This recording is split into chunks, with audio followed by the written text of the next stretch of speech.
It is the Extratime.com League of Ireland Voice Notes podcast coming to you from just outside Croke Park. The reason we're coming from here is because Eoin Doyle, former St. Pat's striker, and I were doing commentary of St. Pat's against Başakşehir in the Europa Conference League playoff second leg. Unfortunately, and as you probably well know by now, St. Pat's lost that game by 2-0.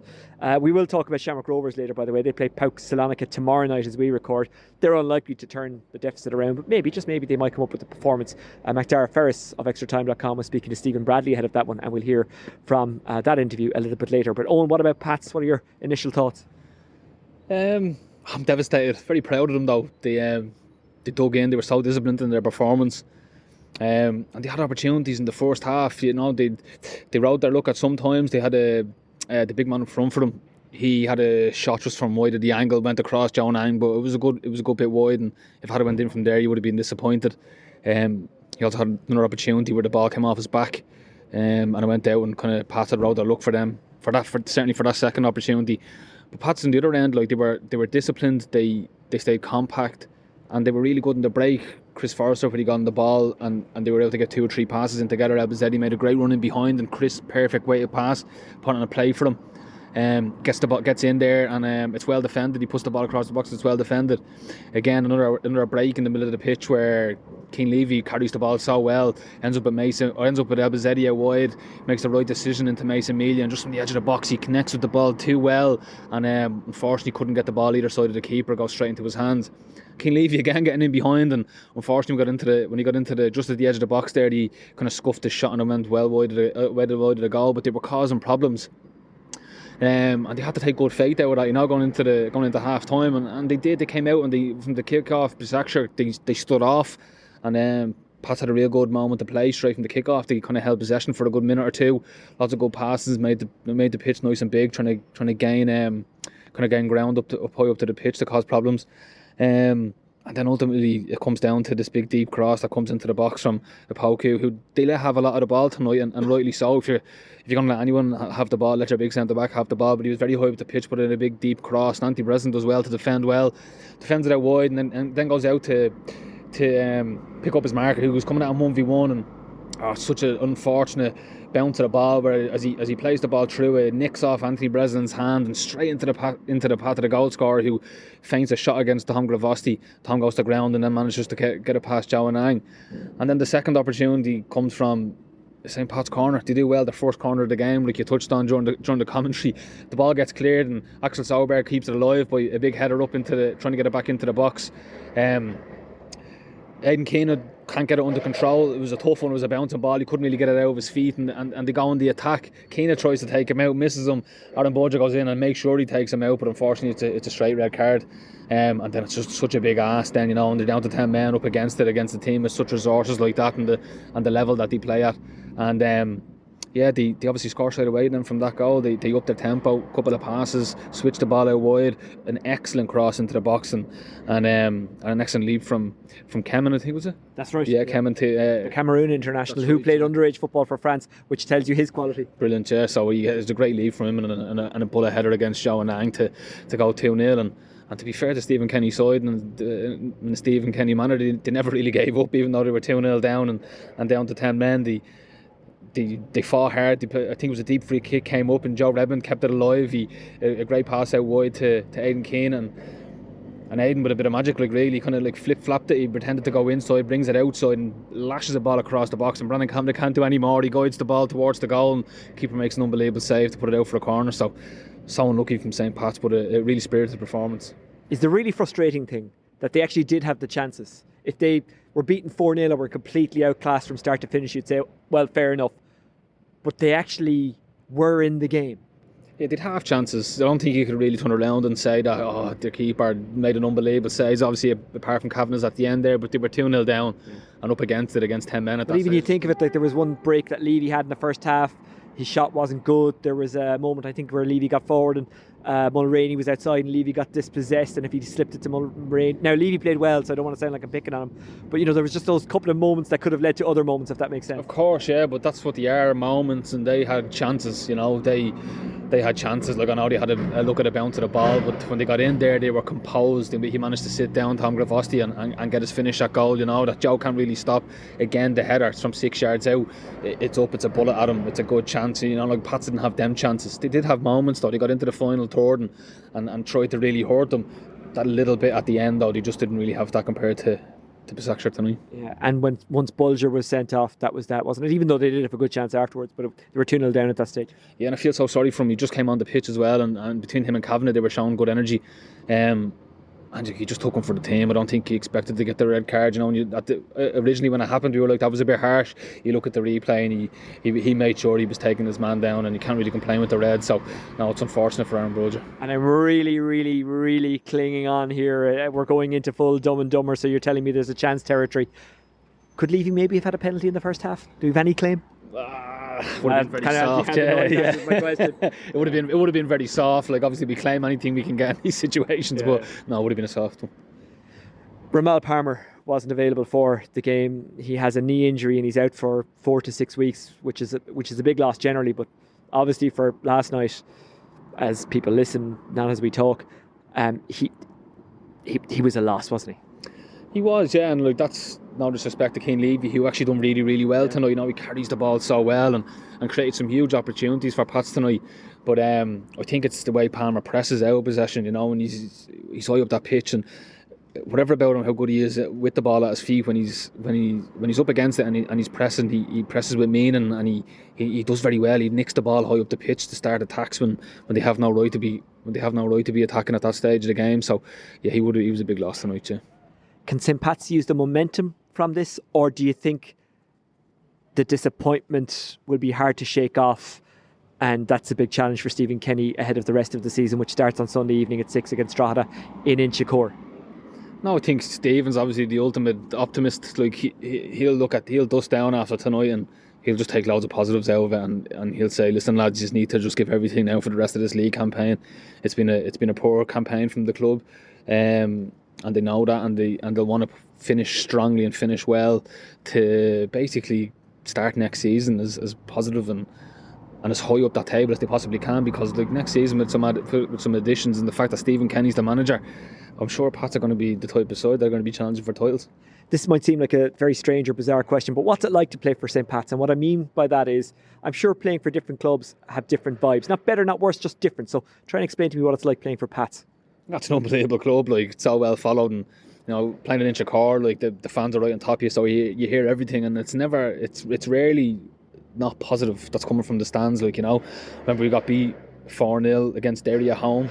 There wasn't one boo out of the fans for the whole game. It was after the match, I couldn't believe it coming off the pitch, and I was expecting to get heckled constantly, but they were brilliant, and they're a great club, and they're football people. They understand the game so well, and they're realistic in what they see on the pitch, and I know it's the old cliche, but as long as you're giving 100% for their jersey, they back you to the hilt. While I have you here, I'm going to take complete advantage. Who's going to win the league and why? I think Derry are going to win it. And I worry about Shell's goal scoring. That's why. Since the loss of Jarvis? Since the loss of Jarvis, yeah. They played there the other night against Bowes, and now the top 6 players high up the pitch. Mark Hoyle's the top goal scorer on the pitch with 2 goals this season. And they're hoping Aidan O'Brien comes in, hits the ground running, done well, got his debut goal in the cup. Obviously didn't score against Bowes. Harry Wood hasn't hit the heights that we've seen previously from him on his loan yet. Now he could change that. He could finish the game strong, or finish the season strongly. But just their goal scoring is a worry for me, and they're running. Look, I think Shamrock Rovers are going to go to the Conference League, which is a good thing. I can't see them turning around a 4-0 deficit against PAOK. But how important is a performance in that game as we speak tomorrow night in Tallaght? Yeah, of course. Like, listen, they haven't had a great domestic campaign either, and they're still hoping they finish in the European spot towards the end of the season. Now Waterford, Galway, they're all up there challenging. Do you think that's the conversation for Rovers, European spot, rather than still in the title? Oh yeah, absolutely. Okay. Yeah. I don't think I think it's between Shells and Derry now for the title. I think Rovers are looking to finish in that third spot, yeah, definitely. Now listen, in-house I'm sure they're saying we still have a chance, but they keep kind of stumbling when they shouldn't be. And that's been a consistent factor all season. I know they've always had that slow start and picked it up, but they haven't picked it up this season, which is unfortunate for them. But they but yeah, no, they'll go into it tomorrow and like they do in all European games and Talis, that they put in huge performances, and I've no doubt they'll do that again. Okay, Eoin Doyle, formerly of Shamrock Rovers and St. Pat's, amongst others, thank you very much for joining us outside Croke Park, bizarrely enough. We are outside Croke Park because that is where we watched St. Pat's lose, unfortunately, to Başak Şehir in the Europa Conference League. You'll be back here in a couple of days for Coldplay. Yeah, can't wait, bringing the kids, yeah, so looking forward to it. Yeah, and I'm not sure what strip Pats will play in on Sunday night, but they had one and they were all yellow too. That's terrible. I'll probably edit that out. Should I edit that out? No, keep that in, keep it in. Yeah. Still to come, Shamrock Rovers manager Stephen Bradley. But first, let's get some reaction from the St. Pat's camp. Jamie Lennon has been speaking to Jamie Moore. Yeah, it was a tough night. I felt at half time we came in, they might have had the bulk of possession, but I thought we had the two best chances early on in the game. We didn't take them, and we came in at half time, spoke with how we're still well in the game. And even when we went 1-0 down, I thought like we still hoped we'd get another chance, because we've proven that we can get chances against them. But once the sending off happens, it becomes much more difficult then after that. And yeah, it was a tough one to take in the end. Yeah, brilliant effort from the lads who played as well, the supports who travelled, and all the support staff and players who didn't come onto the pitch as well. But unfortunately just wasn't to be against a very high quality opposition who have made the group stage for the 5th time now in 8 years. Yeah, they're a top team, to be fair to them. Have some serious players, and they challenge you tactically and technically and physically as well, and especially away from home here, where they get the crowd behind them early. And to be fair, we brought a great away support, we could still hear them amongst everyone else. But yeah, it was difficult, but like I said, we were still in the game, well in the game. We had some great chances, and even at 10 men, Brandon nearly scores at the end there. And look, it's frustrating, it really is. We genuinely believed in the group that we could go and win today. So to go home now with nothing is really disappointing for us.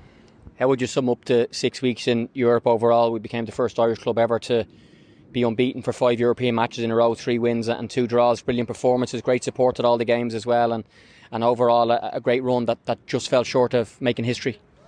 Yeah, it was. Last 6 weeks have been really enjoyable, to be fair. They've been tough as well. Not many days off, a lot of preparation, a lot of travelling. But these are kind of the positions that you want to be in as a player, even if you have to play 3 times a week and play away from home in places like this. And this is what we want to do, and this is what the level we want to get to. So yeah, look, we're disappointed in the end, but we can be proud of ourselves for the way we've been over the last 6 weeks. And look, that can only give us confidence going into the last 9-10 games of the league as well, and hopefully we can bring them type performances into the league. What would your own personal highlight be of the 6 matches?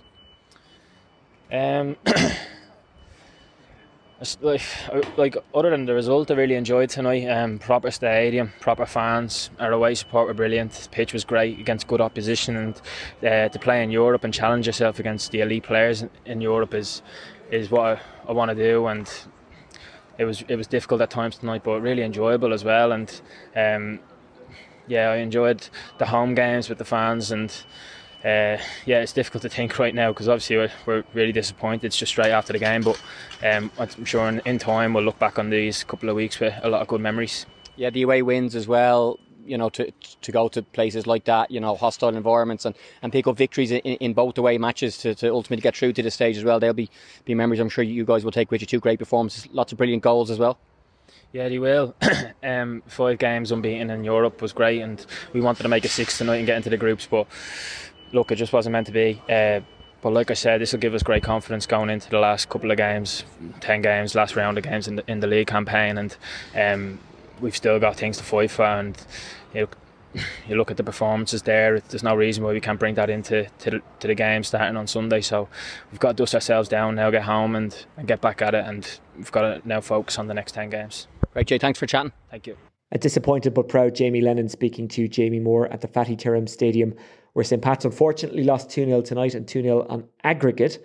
But what a campaign they've had, falling just short of group stage football. Shamrock Rovers are in the group stages of either the Europa Conference League or the Europa League. it is most likely the Conference League because they're 4-0 down going into the second leg against PAOK. Tonight as you possibly listen, tomorrow night as I talk. McDara Ferris of Extratime.com has been speaking to Shamrock Rovers head coach Stephen Bradley, and here is their conversation. Bradley starts by talking about what he's looking for from the second leg. I just we need to bring what we brought in the first half over there, up until Dan's own goal, which it's a free thing that happens. I thought we were right in the game, and you would have been going in at half time saying, yeah, we're good, and then 5 minutes at that time, sending off, and the 2-0 down, and the game's done. And so you need to learn from that, but we need to bring that first half performance into Thursday and understand to win the tie is probably near on impossible, but we can win the game, and that'll be the aim on Thursday, and that'll be the only aim on Thursday. Can we go on and win the game again? Understand them what we're against, good side, but we played good teams. And we've tried to win games here. We have a great record here, and that'll be the aim of going Thursday. So it's this league stage of the Conference League that you're going into. So it's different from 2 years ago. I wanted to ask about, I hear people talk about that Conference League 2 years ago and say it was disappointing, but Rovers got 2 points. They got a point from Djurgårdens, who won all other 5 games. You got a point from Ghent. They were runners up in the group. Do you look at that and kind of scratch your head and think, well, actually, that was it. You wanted more, but I think Ghent went to the semi-final that year. Yeah. So I think people from the outside will always look to criticise. It's easy to criticise and be negative, I think people forget that we went and retained the league that year. And picked up 2 points and should have been Mulder here. There was a goal 3 yards outside, if you remember, that they scored. So we know what we were good at. And today we start listening to people's opinion outside here, we're in trouble. We don't do that.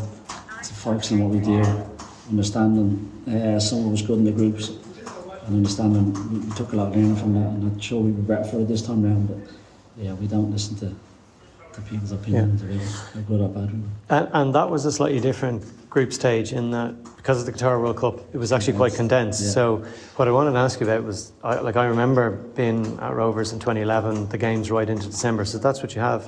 What's your thinking now in terms of player minutes, fitness, away team, friendlies? What are you thinking at this stage? Well, that's everything that we've been looking at now in terms of, you can see, trying to get Danny, Jack, Graham minutes, get them all up to speed, but obviously trying to win games in between that, so you're trying to manage that. It's good that we have September now after Thursday, we don't have a European game for a month. We'll freshen us up in terms of travel and stuff. I know we still have a lot of league games, but not a lot of travel, which would be good. And then when it comes round, we'll obviously have to look at the load. We'll have to get the players' time off when the calendar allows, because there's a period that I think we've 3 weeks off. Yeah. So that's important. They get a bit of time off there as well, and then obviously build them back up, because we have to think of the knock-on effect for next year as well. But that's all part of the planning process now, and we need to try and get that right going forward. And do you think you will play friendlies against maybe other teams that are maybe in a similar situation? Because I remember in 2011. Rovers played Malmo. Is that maybe part of your thinking, or? Yeah, well, I think you look at if there's Scandinavian teams that are not in our league. Yeah. Can we, like you said, play them? They come over, we go over wherever way it works. But I think that's when that happens. I'm sure we'll get in contact once we see where we are in terms of groups, see where we are, and contact a few, and I'm sure we can get games fairly easy. And just with the squad, you've added Mark McNulty, you've added Danny Mandreo, which I think is a great signing, because it's hard for a player to come in, but you've brought a player in who was with the group the last time, was talking a league race for the match programme, and he was saying it's like Danny's never left, he's able to fit in. Just how important it is to get those players in, like Mark's got great experience as well, just to help you, in these high quality games that you're facing. We need it, I think that's what we noticed the last time we were in it, that we needed that. Danny is one that just slots straight back in. Danny's the one we've wanted for a long time now, so it was great to get him in, and we know he knows what we do, he knows how we work, we know how he works. Just about trying to build him now, and Mark hasn't played a game in a long time, so it's just trying to build him. And September now will give us obviously Thursday, hopefully Sunday, but September then gives us a real opportunity to a lot of games to get everyone right up to speed, for the European campaign as well. Stephen Bradley of Shamrock Rovers speaking to McDara Ferris of Extratime.com ahead of the second leg against PAOK. That's almost it for this Extratime.com League of Ireland Voice Notes European special. Remember, you can get in contact with us through X, Facebook, Instagram, and if you can stomach it, LinkedIn. You can also email us on extratimelive@gmail.com. You can get me via @Oisin Langan. It was a good European run by St. Pat's, but unfortunately it is over. Shamrock Rovers, well, they're in the next stage, they're in a next stage regardless of what happens against PAOK, but the very best of luck to them. They will fly the flag with pride. And I'm one of those weirdos who supports any League of Ireland team in Europe, not just the team I happen to follow.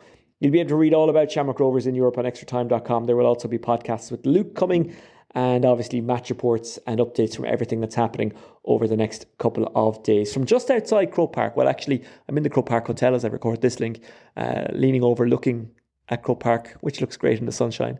I will say goodbye and good luck. Thanks for listening. Talk to you soon. Take care.